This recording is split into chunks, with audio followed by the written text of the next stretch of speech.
racism behind those inequalities, rather that the inequalities on their own don't prove that. So it's possible there is racism which contributes to those inequalities. I would actually say that's probable. The question is, to what degree does racism cause those inequalities? And to what degree are there other causes of those inequalities? Okay? So don't misunderstand anything I've said as a denial of the possibility of racism being part of the problem. That's not at all what we're saying, merely that inequalities by themselves do not prove injustice. And that's what most of our society today seems to assume. Okay, now, this is for fun. I want to deal with what I believe. I'm almost ready to say it. I'm not quite ready to say it, but I'm going to try it anyway. I want to claim that there is systemic racism in this country, and it comes in the form of minimum wages. I think I'm right, but I haven't done all of the math. There is systemic racism in this country, and it is in the form of minimum wage laws. How many of you find that very surprising or even confusing? Yes. I'm assuming most of you that's going to be surprising. I think I'm convinced. And I'm going to explain why, and I'm going to explain what I mean. Before I do that, I want to give credit where credit is due. I'm going to give you 3 authors that we haven't mentioned that I've found very helpful in a bunch of these related issues. Economics, race, inequality, justice. Very helpful. Very different. And I am not in any way saying all of these books are great and we agree with everything or anything like that, but they're helpful. The first author is Jason L. Riley.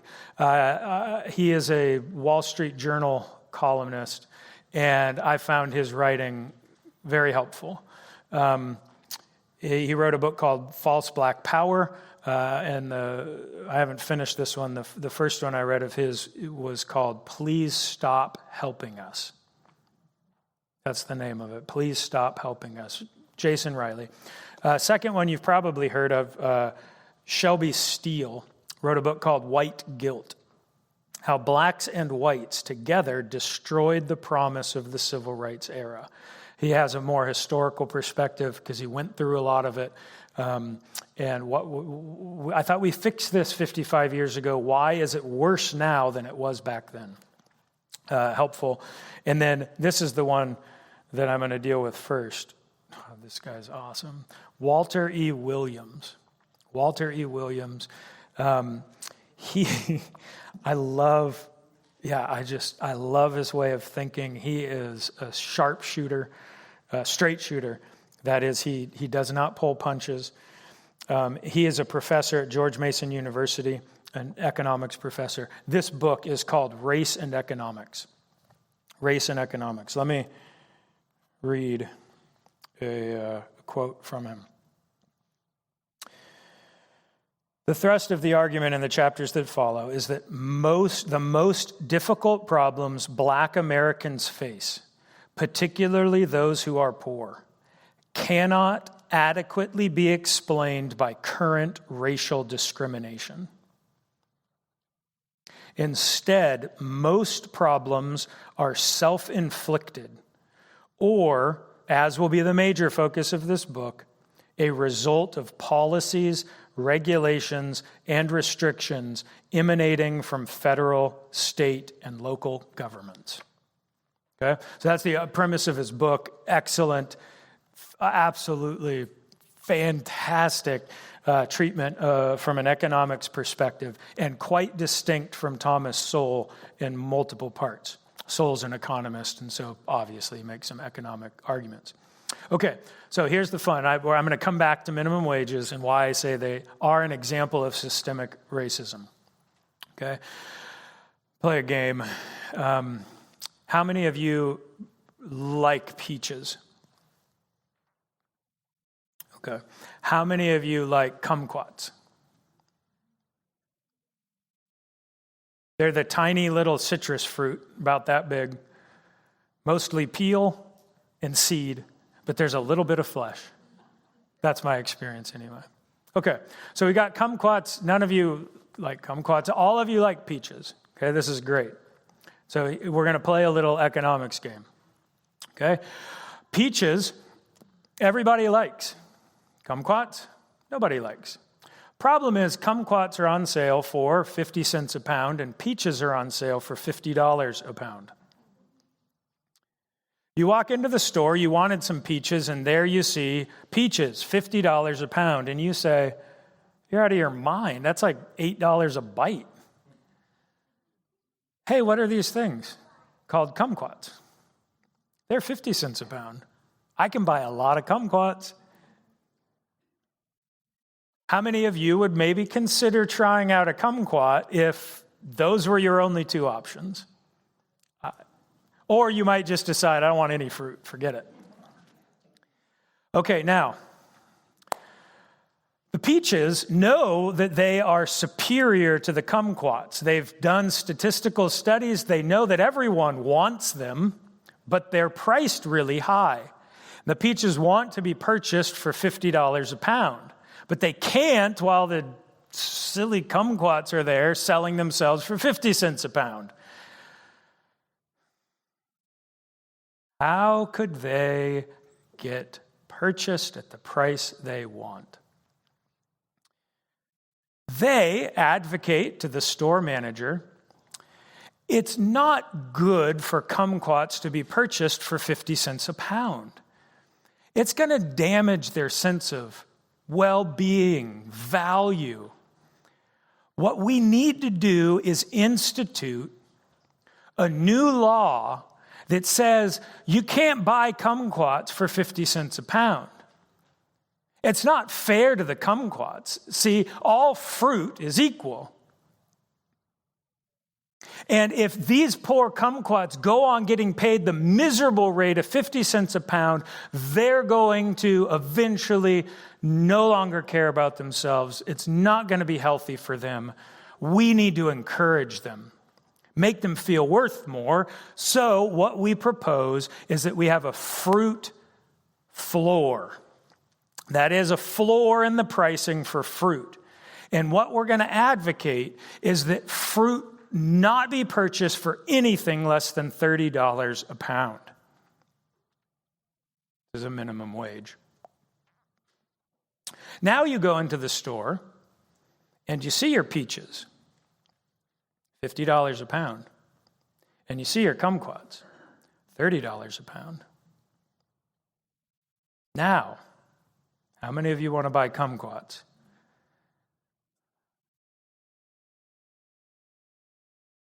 Now, $50 a pound is way too much for peaches. Drop it down to $5 a pound and $3.50 a pound. What are you going to do? You're going to buy the peaches because you know what a peach is, you like peaches already, and you're not sure about the kumquat. Now, this is what happens with minimum wages. This is not really an argument among economists. That is not to say there are not economists who won't argue about it. This is a fairly settled and agreed on reality. 80% of economists are going to agree with this, and the 20% who don't agree are going to have either major errors or some very strange worldviews. If you raise the minimum wage, you limit employment. There will not be as many people that businesses can hire and employ if you make the businesses pay too much for the workers. Okay? Now, what the liberal media is going to tell you is that all of this unemployment in the African American community goes back to slavery and the Jim Crow laws and racism. Right? I don't need to defend that, do I? That's what you hear all the time. The problem is that does not add up at all historically, because the unemployment rate for blacks was less than whites in the 19-teens. Less than. How is that possible? Was America less racist in 1920 than it is today? Well, I would argue, no, quite the opposite, because in 1920, it wasn't even taboo to be racist. It was assumed, and it wasn't just in the United States, it was virtually everywhere. And it wasn't until World War II and the consequences or the results of vicious racism that we started to do some thinking about whether or not we had it right. Or let me give you an example of South Africa. Probably, anyone want to disagree? Probably the most racist system ever created openly in the modern era. Apartheid. Legislated to the T racism. Fully racist system. And yet, although it was illegal to employ blacks in certain jobs, guess what you found? Whites, who openly said, we don't like blacks and we think they should be separated, even though they said that openly, were willing to employ them. And secretly and illegally were employing them. Why would they do that? Because they're noble, non-racist people? No, they'd tell you they're racist. They believe the blacks in their society were inferior. Why then would they employ them? All about money. Because if the blacks were willing to work at a wage of, say, $3.50 a day, and the whites were required by law to get $5 a day, you do the math. Who are you going to employ if they can do the same work? You're going to take the $3.50. So, what happens when we pass minimum wage laws in the United States for the last, when was the first one? I think there was some examples in the 1860? Maybe late 1800s, but the federal ones started in the early 1900s. Minimum wage laws. What happens when you raise the minimum wage? You knock out the lowest workers. Why?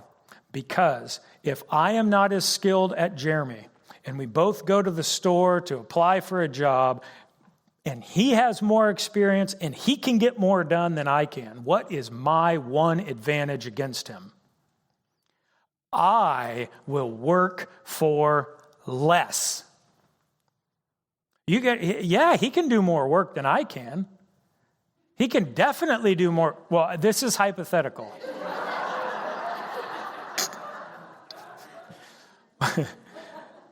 Let's say he can get twice as much work as I can. Well, then it makes sense for them to pay him $5 an hour and me $2.50 an hour. It would make sense for them to just have one employee for $5 an hour. He'll get just as much work done as I will at the rate of $2.50 an hour. So what's my tactic? I say, I'll work for $2 an hour. And now they look at that and say, well, same amount of work gets done, $4 or $5. What are you going to pay? Of course you're going to take the $4. So what happens when you raise the minimum wage is that you knock out the ability of the less skilled, the less employable of the society. So what's happened to black unemployment rates over the last 55 years? The unemployment rates have gone up way higher than ever before. But all through the 19-teens and even into the 1920s, the blacks were being employed. Their unemployment rate was lower than whites. Then the minimum wage gets raised. And then guess what happens? There's a disparity. The blacks have a higher unemployment, the whites have a lower. Why is that? Is it racism? It could be. There may very well be racism involved in the people hiring so-and-so. But what is the majority culture in the United States? It's white, isn't it? Isn't it? Yeah, by a lot. What is it, 73%, something like that? 77%. At least that's self-identified whites. I don't know. I don't know. So what happens when a store wants to hire somebody to do a job? And you have a black applicant and a white applicant. Basically the same skills. Is it racist to say, well, they're the same on paper, I can't tell the difference? I have nothing to base my decision on other than my own preference. They're equal in every way that I can tell. Who are you going to pick? Someone you're familiar with or someone you're not familiar with? That's the advantage of being the majority in a culture. We're more comfortable with people that are like us. It's not black and white. The same exact thing happens with the Irish. The same exact thing happens with the Germans, with the Jews. Guess what the Jews wanted to do when the Eastern European Jews came in? They didn't want those Eastern European Jews in here because they weren't like us. What are we comfortable with? People that are like us. And so as a majority culture, what's going to naturally happen if there's two equal candidates? More likely or more often, the majority is going to be chosen because they're familiar to the employees. Okay, now let me give William some more credit. Here's what he says. During South Africa's apartheid era, white workers supported wage regulations. White unionists argued that in absence of statutory minimum wages, employers found it profitable to supplant highly trained and usually highly paid Europeans by less efficient but cheaper non-whites. That's a long sentence, but what he is saying is the unions who were openly racist, the union said, we need minimum wages to keep us highly skilled people paid at the highly paid rates we want.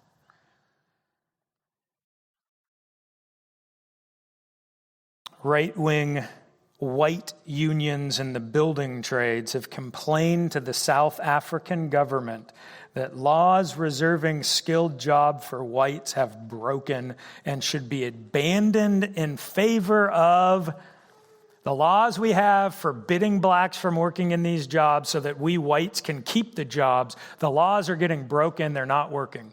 What's your solution? This is so insidious. Oh my goodness. The unions say we need to abandon those laws in favor of equal pay for equal work laws. By instituting a minimum wage law, we will effectively be able to remove the black workers from our competition. Unbelievable. Absolutely breathtaking. Now, I haven't finished all of William's book, but he at least hints that this is not coincidence. One must always remember that that the effects of a policy are by no means necessarily determined by its intentions. Just because you have an intention for it to do something, that doesn't mean what it is. But a good case can be made that the effects of the minimum wage law are its intentions. What is the effect of the minimum wage law? Increasing black unemployment. That is the effect. It's virtually unarguable. That's the effect of the minimum wage law. And what he's saying is that's probably what the intention was all along. And there is evidence to suggest early on that the white-only unions in early 1900s knew that, and that's why they advocated the minimum wage laws. Okay. Questions on the minimum wage law? Yes, Jeremy. No, you don't get a mic. Okay, you can have a mic. No, it's not even a question. I just wanted to. I just wanted to add. Another way of saying what Daniel's saying is when you raise the price, the least desirable employees, those with the least skill, the least experience, those who are going to have the most difficult time, immediately get priced out because their only possible selling point is I'll do it for less. So the second you raise the price, the people who most need work, who most need job experience, and most need to get skills are precisely the people who are going to be penalized the most. Yep. And that's generally in our culture going to be people of differing minority. It's the way the breakdown's working. And so it's going to hurt. These laws, whether they're racist, are unjust in the sense that they oppress and hurt and remove opportunities precisely for the people who need them most. Yep. And all done insidiously in the name of helping those very same people. That's what's so pernicious about it. Now, whether or not it's systemic racism or systemic injustice, that I think is up for debate. I would say the minimum wage law is an example of systemic injustice, no question. Yeah, it's great for people who have jobs. It's great for people who have jobs and will still get paid at the new rate. Right. Guess what happened? So why did this happen? Because this is not rocket science. Economists have known this for a long time. Long before the minimum wage laws were put into place, there were people screaming, don't do that, you're going to hurt the poor. Don't do it. So how did this happen? Well, Princeton, right? Princeton study comes out, and they say, we're going to show you, we think we have some contrary evidence. Maybe minimum wage laws don't increase unemployment. So guess what they did? These brilliant Princeton economists. I mean, this is wickedness. It's either wickedness or gross incompetence, which results in wickedness. Guess what they do? They decide we're going to conduct a survey. So they conduct a survey of all of the businesses after the unemployment law is put into effect. Anyone see a problem with that? What happens when you raise the minimum wage job and your business required 50 minimum wage workers to make it work in your business? What happens when the minimum wage is increased by 25%? Your payroll just went up 25%. And if you're like a restaurant or something like that kind of lives on knife's edge as to whether or not you're going to be able to make it, what happens when your cost of employment is 20% higher or 10 or 15% higher? You can't do it anymore and your business closes. So these brilliant Princeton economists went around and surveyed everyone, and the people on the survey said, no, we've hired the same number of people as we had before. So they published this review, which Williams cites, Soule cites, as thoroughly discredited. It was absolutely a lie, but it gave Congress enough incentive to then go ahead and do it. And they passed the increase in the minimum wages, and now all of a sudden the disparity increases even more. Unbelievable. Yes, this is as stupid as saying, I've surveyed everyone who's ever played Russian roulette, and we have determined Russian roulette causes no deaths. Because everyone we asked didn't die. I mean, when you're a PhD at Princeton and that's the reasoning that you use, it makes me suspicious, okay? It makes me suspicious. All right, now, any other questions on minimum wage? Okay, I want to give you one more thing. I think this is really important because what you're going to hear related to crime.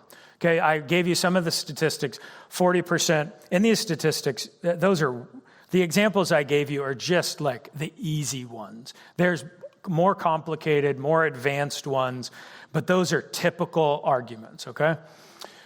40% of the prison population is black. 13% of the U.S. population is black. Why the disparity?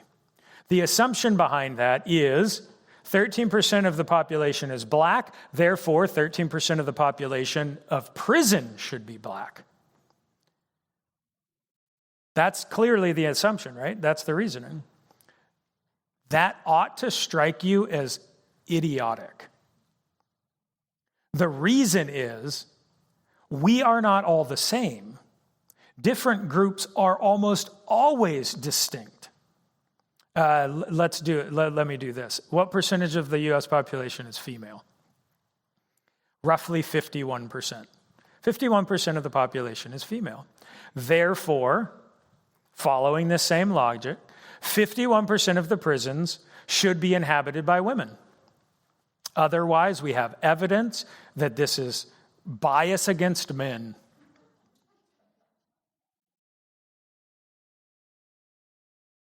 Now, when we deal with statistics related to crime, what's the counter argument that you're going to get?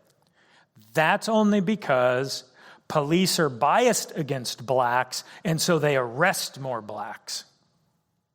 You heard that? Yeah. They get pulled over more. That was one of the other statistics. Here's how I like to think about getting pulled over. Would any of you cry foul if the National Football League were to be found out as penalizing 70% of all penalties go against blacks? Would any of you cry foul to that? Why not? Because probably over 70% of the players are black. So it makes perfect sense that 70% of the fouls are against blacks. So the question in regards to who gets pulled over for speeding is, how many people are playing that game? If, just hypothetically, 85% of the people who speed are white, then what would you expect? 85% of the people who get pulled over would be white. The problem is the studies we do have indicate that blacks like to speed more than whites. I don't know why. I don't know. I have no reason, you know, Greg? I have no idea. This guy likes to speed.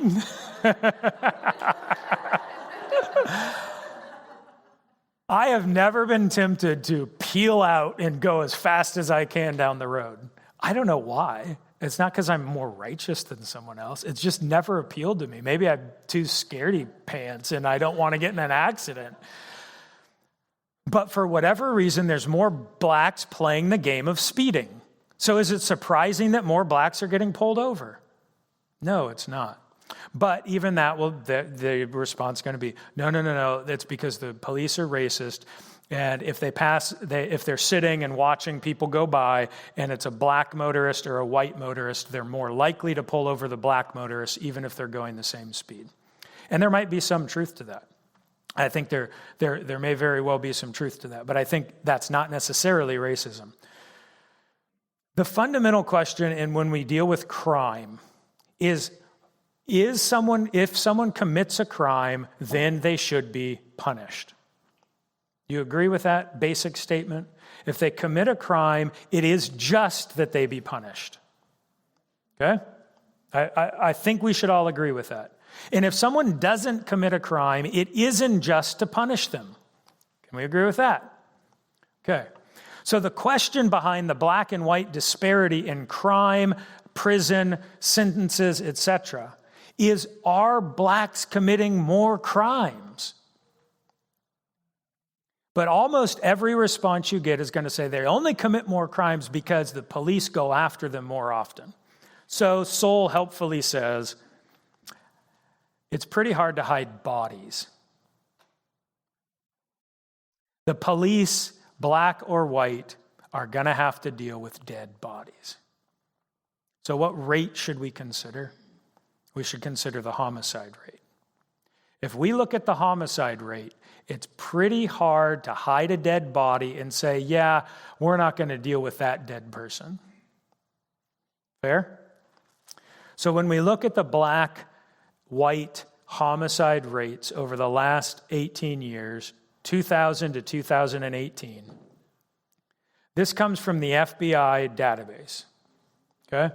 Real straightforward. You can go look it up online yourself. FBI database. Let me start with this. The U.S. is 51% of the U.S. is women. What would you expect the homicide rate to be for women? What percentage of the homicides committed are by women? What would you guess? Well, the logic would be 51%. Oh, man. Women commit approximately 10% of homicides. 90% of the homicides committed in the United States are done by men. That should take your breath away a little bit. That is gross inequality. Men, you filthy homicidal maniacs.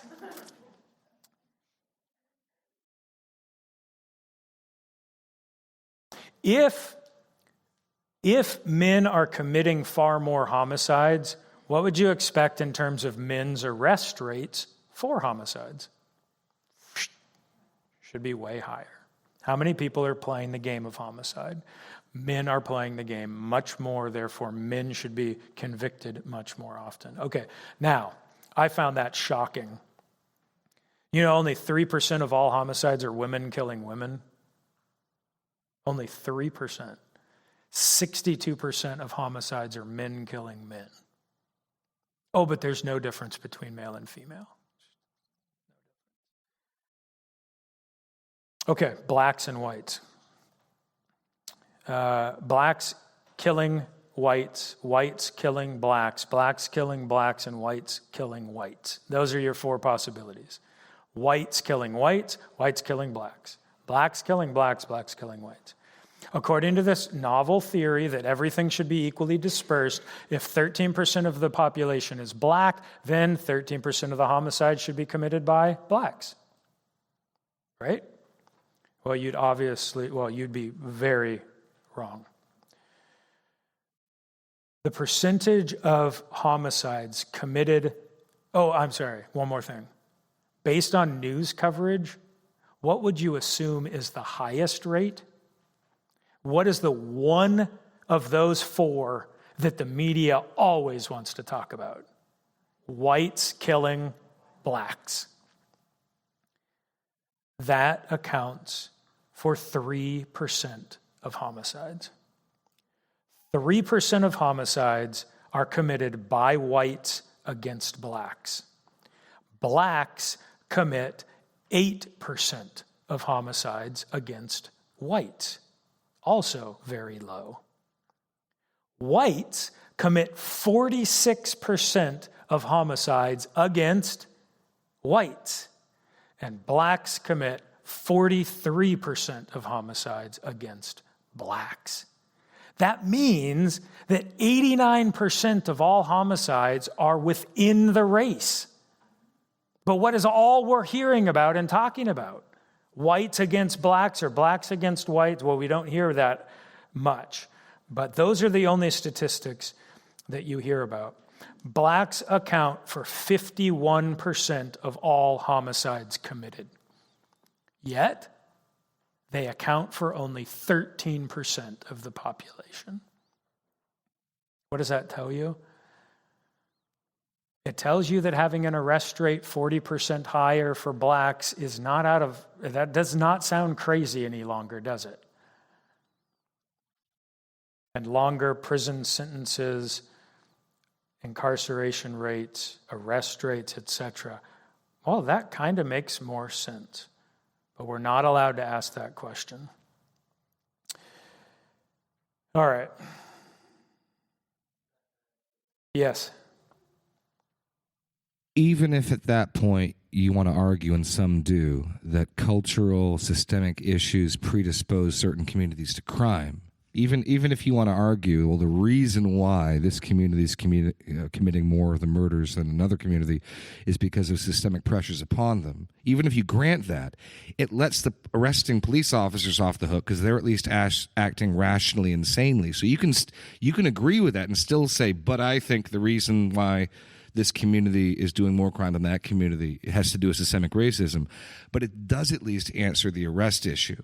Does that make sense? So you could still, you could, there's more research that needs to be done. There's more diligent inquiry that needs to happen. It does explain the much of the behavior of arresting police officers as regards to who they're arresting and who they're pulling over. Right. Okay, questions on that? Yes. Oh, microphone will come to you. Do they have numbers for the policemen who kill blacks? Was Yes. that in that range or that number? Yes, and this is, to me, this is just it's despicable the way that people talk about statistics and totally twist them to make it sound like whatever they want it to sound like. So the statistic, I think, was 2.5 times more likely. The Washington Post posts cops, blacks being killed by cops, 2.5 times more likely than whites killed by cops. The implication, obviously, cops are targeting blacks. And then when you actually look at the numbers, Heather McDonald, I think, is the one who did this. MacDonald, by the way, 2 words. She looks at the data, and actually what it says is not that at all, because they ignored how many blacks were armed and attacking the police, how many whites were armed and attacking the police, and so on and so forth. They completely ignored the issue of being armed and what they were doing before they got shot. So she narrows it down. I think she looked at Ferguson, and she was like, there were basically 3 or 4, it was some ridiculously low number of blacks who were killed by cops that were unarmed. And 2 of those were unarmed, but grabbed the police officer's weapon. But they were still listed as unarmed. What is that? You're totally lying to me about the statistics. You go and look at them, and that totally paints a different story. So yes, those numbers are available. I don't remember all of the details off the top of my head. Do you? There's 19.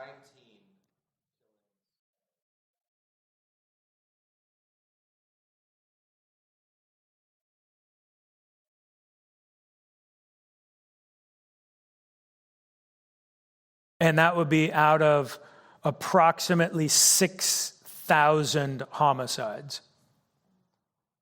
But now here's the hypocrisy that Jason Riley, Shelby Steele, Thomas Sowell cry out against. You Black Lives Matter advocates claim that Black Lives Matter. The only Black lives that seem to matter to you are the ones who are killed by white cops or whites. If you really cared about Black Lives Matter, then why don't you start crying out about the 2,600 black men who were killed by other black men? Those men matter too. And that's the hypocrisy of it. They want to put everything on its head. You hear about all the race tension and you just think like, I don't know, white, black, black, white, white, white. I think there'd be like 25% to each of them. And it's very clearly not the main issue. Blacks are killing blacks, whites are killing whites, far more than any interracial killings are going on. That doesn't mean it doesn't matter. It does. It's just you're grossly making this imbalanced. You're looking at it in an unfair way. Yeah, Sue.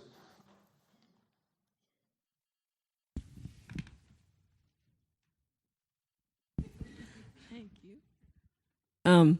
Where'd you say you were getting the statistics from? Which ones? The homicide ones?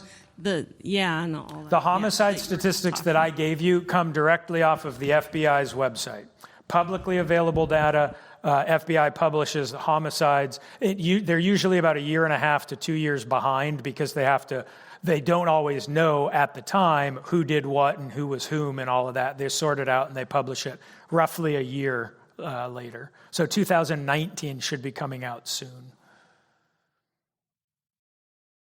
Yeah.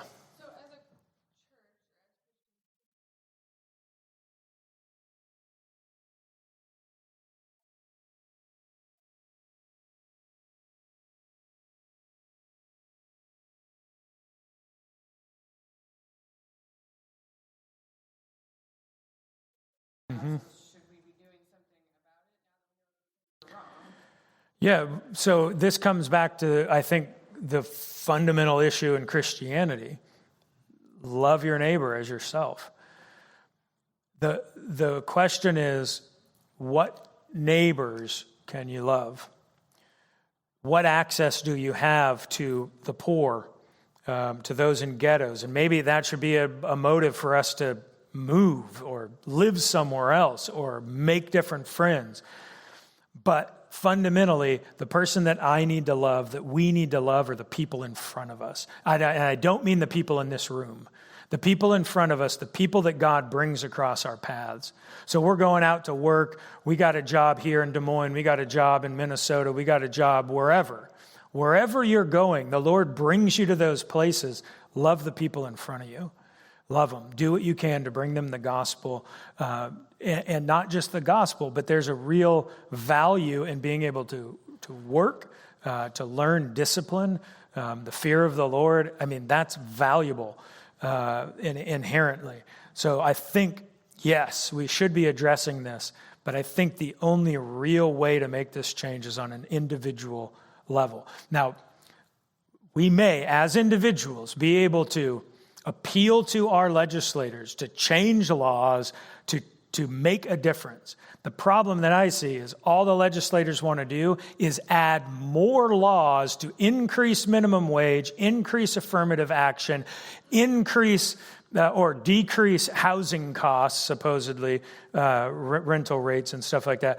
All of these social justice sort of policies has the opposite effect that they claim it's going to have. And so I really hesitate to say get involved politically, because so much of the damage that has come to our nation has been politically. So I be very careful. But yes, absolutely, write letters to your congressmen, senators, whoever you can, to appeal, make a difference by meeting people in the inner city or in poorer areas, befriending them. Absolutely, do it to whatever God puts on your heart. If it's not available to, say, Lois Tuttle, she's not going to be able to do that. That's not possible for her. Love the people that are in front of you, and that'll be different for every one of us. Okay. You want to say anything before I close? Yes.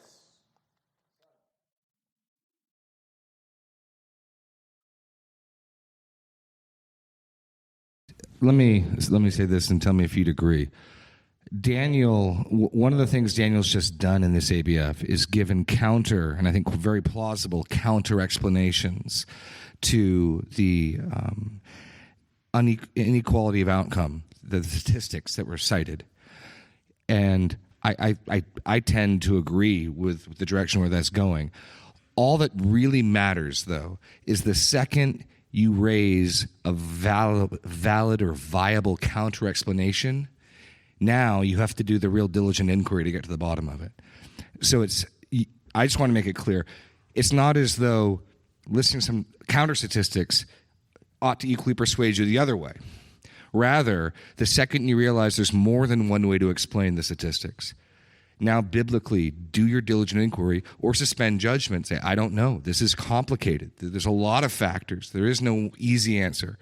So don't flip-flop the other way and say, okay, now I know what's the cause of these injustices. If you haven't done the diligent inquiry, if you haven't done the research, don't come to a conclusion. Do you want to speak? I mean, is that accurate? Or yes, yeah. I don't intend to. I don't think that I have won the argument or proved the opposite. I've only tried to give you plausible evidence against the prevailing notions. There may be another explanation, which means we need to have further discussion before we come to a conclusion. All right, let me pray. I'll remain up here if you have further questions. If you want to look at any statistics or books or whatever, I'd be happy to show you. Father, as we look at all of these political and economic, financial issues, I pray that we would not get lost in them and lose sight of the gospel, lose sight of Christ, lose sight of true righteousness. I pray that you would help us to be faithful to walk daily before our God in righteousness, and that our fear would be of you and not the society around us. But as the society seems to be crying for us to rise up with them, to join and raise their fists in anger at the system, I pray that you would help us to be distinct, that we would think carefully about the actual evidence, that we would be slow to condemn, that we would be full of mercy and grace toward those who disagree, toward those who are poor. May we not be arrogant and think that because we're not poor, we must have done something better or more righteous.